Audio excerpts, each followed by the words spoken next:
Allez, allez, là, ici, allez, on se couche, Inara.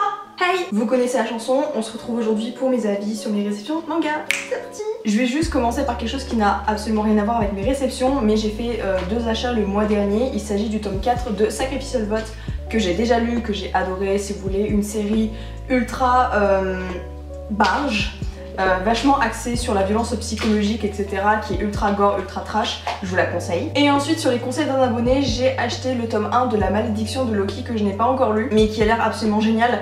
Et la couverture est vraiment trop jolie, avec, vous savez, les reliefs en doré. Et c'est parti avec mes premières réceptions manga. Je vais commencer par le tome 3 et 4 de Kemono Incidents, que j'ai reçu de la part de Kurokawa. Avec ces 2 tomes, on rentre vraiment dans quelque chose de beaucoup plus sérieux, et on va être confronté à des scènes trash, très choquantes, autant sur le plan visuel, physique, qu'autant sur le plan psychologique. C'est un ton que j'aime beaucoup et que j'attendais de voir dans cette série, donc je suis très satisfaite. On enchaîne ensuite avec la maison d'édition Akata qui m'a envoyé le tome 5 de Bless You, qui est donc le dernier tome de cette petite série terminée en 5 volumes. On finit cette série en beauté puisqu'on découvre la naissance du dieu et ce qu'il a engendré par la suite dans le monde humain, notamment une certaine malédiction qui a été reproduite avec les personnages principaux des anciens volumes. Une très jolie série en 5 tomes qui aborde des thèmes fantastiques, LGBT, un petit peu de romance, j'ai beaucoup aimé. On enchaîne avec le tome 2 et 3 de En proie au silence, qui est une série que je ne recommande pas aux âmes sensibles. On s'engouffre de plus en plus dans les vices, dans la perversité de l'homme en général, que ce soit de la part des hommes ou des femmes. C'est assez troublant de voir autant de violences psychologiques et physiques que certaines personnes font subir aux autres et s'infligent à eux-mêmes. Mais j'ai bien aimé quand même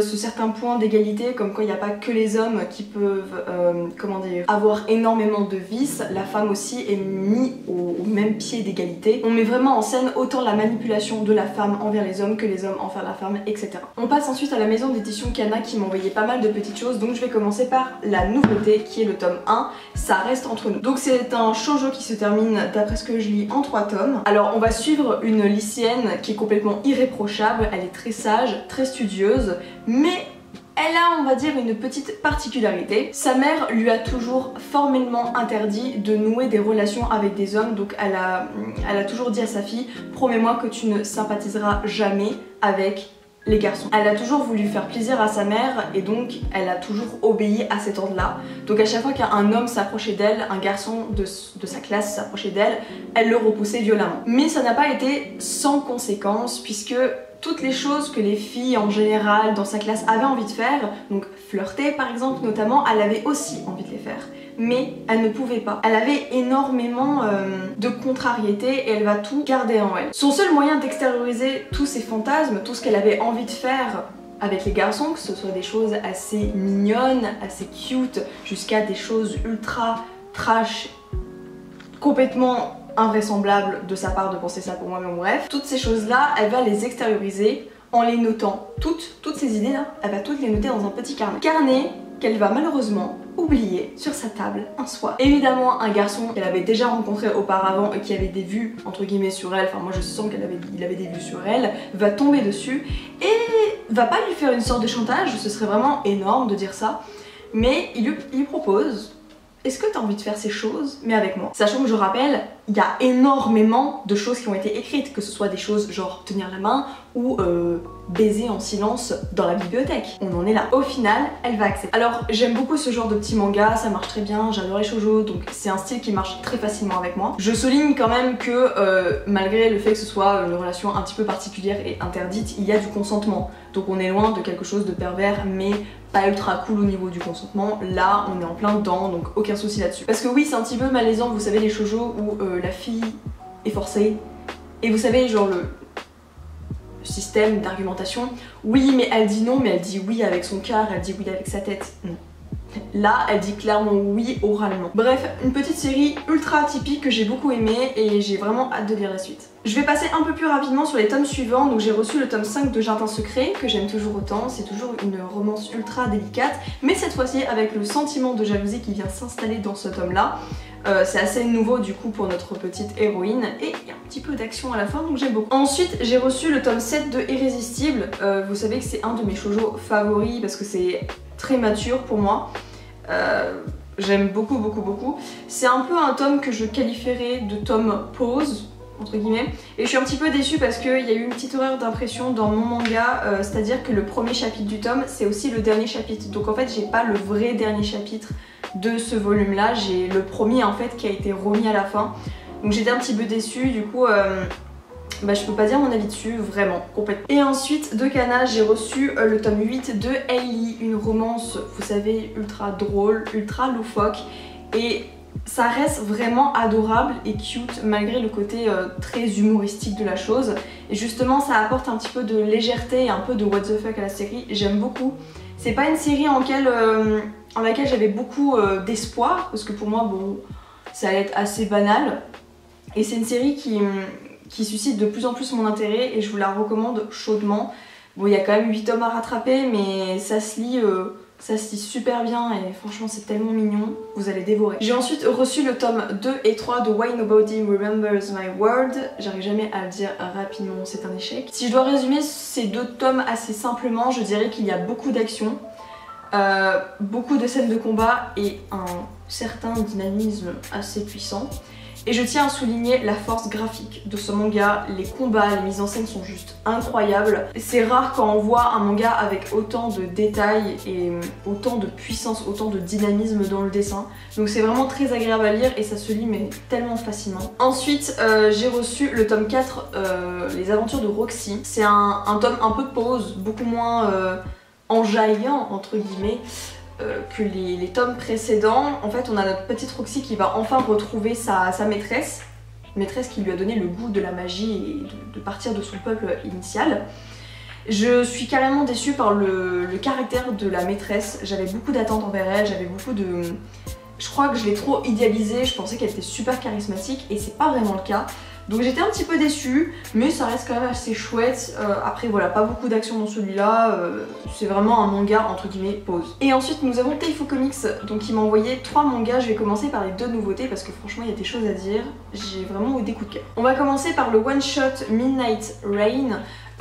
Qui est clairement un coup de cœur parce que j'ai été complètement transportée dans cette romance et cette rencontre, en fait c'est surtout la rencontre de 2 bad boys à leur manière. Alors en soi l'histoire elle a rien de fantastique, je peux pas vous mentir, il y a rien qui vraiment sort du lot, c'est assez classique, mais les dessins, les mises en scène représentent vraiment la tension et la passion qu'il y a entre ces 2 hommes. On ne peut que être séduit par les scènes torrides, charnelles, il n'y a pas forcément beaucoup de sexuel là-dedans, mais rien qu'avec le regard, c'est torride. C'est un excellent one-shot qui fait son taf. Sérieusement, si vous aimez les yaoi, vous serez forcément séduite ou séduit par ce yaoi-là. Enfin, vraiment, j'en ai fait une photo sur mon Instagram où je vous montre une des scènes que j'ai adorée, c'est la scène du baiser.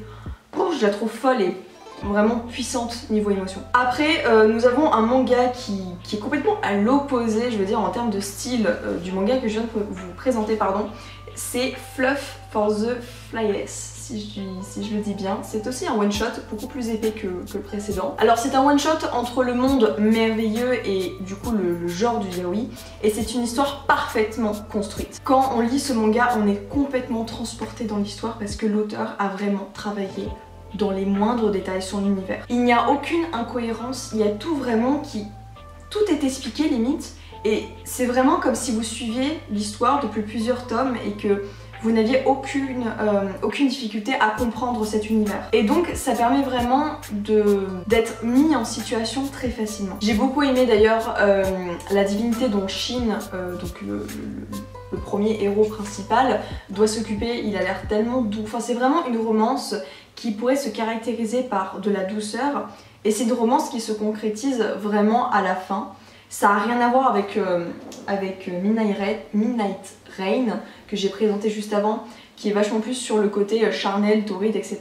Là on a vraiment que les sentiments, je veux dire, purs, innocents, etc. Et j'ai enfin du coup reçu le tome 3 de Goodbye Red Beryl qui clôture cette série que j'ai beaucoup aimée, qui mélange donc du coup le genre un petit peu vampire, la thématique du vampire, vraiment avec tous les drames qui vont avec, et le genre du yaoi. Donc clairement si vous aimez un petit peu cet univers fantastique et le yaoi, je vous le conseille à 100%, c'est très joli, un joli happy end aussi, avec quand même sa part de drame comme je l'ai dit, j'ai vraiment beaucoup aimé. On va ensuite passer à la maison d'édition où j'ai eu le plus de travail, c'est-à-dire Pika. Je vais commencer par le premier tome de So I'm a Spider, So What, qui est, comment dire, c'est un manga assez classique, on va dire, dans son genre. On va suivre une lycéenne qui, malgré elle, va être transportée dans un autre univers. Elle va se réincarner, quand même bizarre, en araignée, une petite bestiole, niveau 1, dans un labyrinthe absolument horrible où elle va devoir affronter tout un tas d'autres bestioles et des humains. Absolument comme dans un jeu vidéo, elle va avoir des aptitudes, des niveaux, des compétences, toutes les choses qu'on peut retrouver dans un RPG assez classique. Son but ça va vraiment être de survivre, elle va pas trop essayer de chercher pourquoi elle est là, comment c'est arrivé, etc. Elle va vraiment juste survivre et kiffer. En passant, l'araignée qu'elle incarne est absolument adorable et pourtant Dieu sait que je déteste les araignées, je les déteste. Ce que j'ai trouvé assez perturbant dans ce tome 1, c'est qu'elle ne rencontre pas d'autres joueurs comme elle, c'est-à-dire d'autres personnes qui ont été transportées malgré elle dans cet univers-là, ou alors elles l'ont absolument pas. J'ai vraiment adoré suivre les petites aventures de cette araignée qui essaye de survivre et c'était vraiment assez intéressant de voir ses réflexions par rapport à l'univers où elle est actuellement. Et vraiment elle a réfléchi exactement comme dans un jeu vidéo vu qu'elle était habituée à jouer aux jeux vidéo. Et des fois tu te dis si j'avais été à sa place j'aurais absolument pas eu cette idée là. En fait elle a vraiment des idées loufoques comme absolument tout toucher, tout bouffer, tout analyser. Et du coup enfin ça donne des situations assez cocasses. Et ensuite on va passer à ceci. J'ai reçu les 3 premiers tomes de cette série, je ne vais pas dire le nom parce que là vraiment je vais écorcher, vous ne voulez pas entendre ça. Et ben vous savez quoi? J'avais grave des préjugés sur cette série. Je veux dire, elle est restée sur ma table de nuit pendant à peu près 1 mois. Je ne voulais pas y toucher parce que je sais pas pourquoi j'avais grave des préjugés dessus quand j'ai vu les dessins, vous savez, shoujo assez classique, un mec limite il a un harem pour lui. Je me suis dit vas-y c'est quoi encore ce shoujo de merde. En fait on va suivre un lycéen qui est juste surdoué, il est ultra intelligent, il a des notes excellentes à l'école. Et pour faire survivre entre guillemets sa famille, il va devoir trouver un petit job. Il a trouvé un job très bien payé. Il va devoir s'occuper de 5 sœurs, donc des quintuplés par-dessus le marché. Et non seulement elles doivent s'améliorer dans toutes les matières, mais elles doivent avoir des excellentes notes. Sachant qu'elles ont toutes un caractère bien trempé, propre à chacune d'elles, et qu'elles sont douées que dans une seule compétence sur 5, compétences qu'il leur faut pour avoir des bonnes notes. Donc clairement ça va pas être de tout repos, mais ça crée des situations assez rigolotes, assez drôles, et il y a quand même, vous savez, une petite part dramatique chez ces filles qui sont des filles de riches. Et bizarrement on n'a jamais vu leurs parents. Et on sent vraiment qu'elles ont toutes quelque chose d'un petit peu triste qu'elles cachent au fond, et je trouve ça chouette. Et enfin j'ai reçu énormément de suites de chez Pika, donc comme j'en ai énormément parlé dans toutes mes vidéos, à peu près au moins une dizaine de chaque série, je vais essayer de faire assez court. Sister and Vampire c'est un manga sur lequel j'avais beaucoup de préjugés en fait au fur et à mesure de ma lecture, mais c'est un manga qui remonte dans mon estime, donc assez chouette, ça devient de plus en plus torride et charnel, mais il y a quand même du sentiment là-dedans, donc c'était cool. La princesse et la bête, la courtisane d'Edo, c'est des shoujo mais tellement beau, je vous les recommande encore et encore à chaque vidéo. Fairy Tail, la quête de 100 ans, si vous aimez Fairy Tail, si vous aimez Eden Zero, foncez, je veux dire, c'est du Fairy Tail quoi. Si vous aimez Fairy Tail, vous aimez le manga. Voilà. Sacred Beast, alors, que dire à part que les dessins sont toujours aussi fantastiques, que les combats sont toujours aussi épiques, et cette quête en fait du monstre divin, ça marche sur moi. Ensuite nous avons mon colloque d'enfer tome 6. Que dire, à part que j'adore, franchement c'est un de mes shoujo préférés de chez Pika, je ne m'en lasse pas, je trouve ça tellement chouette, tellement mignon, tellement assez hors du commun, parce qu'il y a quand même une sacrée différence d'âge entre les deux, mais ça reste complètement correct, hein. Je veux dire ils ont une dizaine d'années d'écart, c'est tout, on va pas se mentir, et puis elle est même pas mineure en fait, elle est étudiante, donc du coup aucun souci là-dessus. Et de toute façon c'est consenti des deux côtés, donc je ne vois pas où est le problème. Et enfin l'atelier des sorciers tome 6 édition collector, vraiment Pika m'a régalé, les dessins. Est-ce que j'en parle des dessins? Ils sont magnifiques, ils sont magnifiques. Un manga un petit peu de pause après avoir survécu à pas mal de péripéties.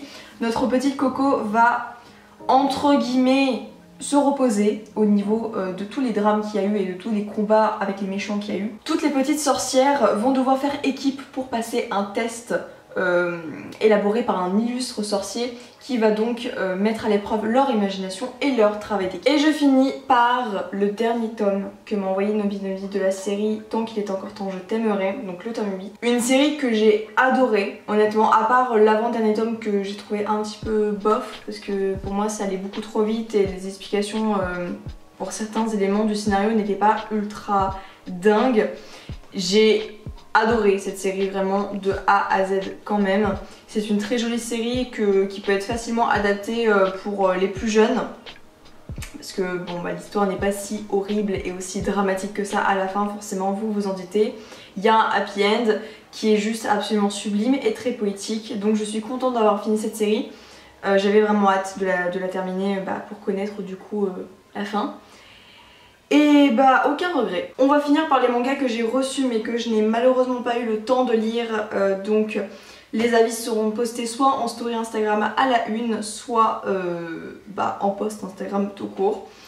Mais je voulais quand même leur donner un petit peu de visibilité en vidéo. Alors on va commencer par le one shot que m'a envoyé Komiku. Il s'agit de The Wise Beast of the Wizarding Wisdom.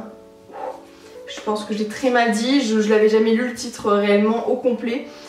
Donc clairement on va parler, donc ce one shot va tourner autour de plusieurs étudiants dans une école de sorcellerie qui est cachée il me semble dans une forêt, c'est ça. C'est caché au milieu de la forêt, donc c'est une prestigieuse école de magie où va donc se fréquenter plusieurs étudiants de sorcellerie. Et comme vous pouvez le constater, il y a plusieurs races de bestioles, donc en fait ce sont des hybrides, je dirais, enfin des bestioles humanoïdes un petit peu. Donc j'ai vraiment hâte de lire, les dessins sont super chouettes, j'ai vraiment hâte de découvrir l'histoire et de découvrir les petites péripéties de ces étudiants. On a ensuite le tome 2 de Dragon Metropolis de la part de Château Château, que j'ai vraiment hâte de lire également parce que j'avais beaucoup accroché à cet univers un petit peu steampunk. Ensuite nous avons une nouveauté, le tome 1 de Adam l'ultime robot. Donc il me semble que c'est un petit peu dans un monde pas apocalyptique mais presque, si guerre mondiale, pollution atmosphérique, extinction de masse. Et en gros le seul espoir on va dire de l'humanité face en plus à une nouvelle menace, les psychés. Il va s'agir en fait de Adam, donc l'ultime robot, enfin le robot humanoïde doté d'une âme. Vraiment hâte aussi de lire cette petite série qui m'a l'air assez dramatique. Donc voilà.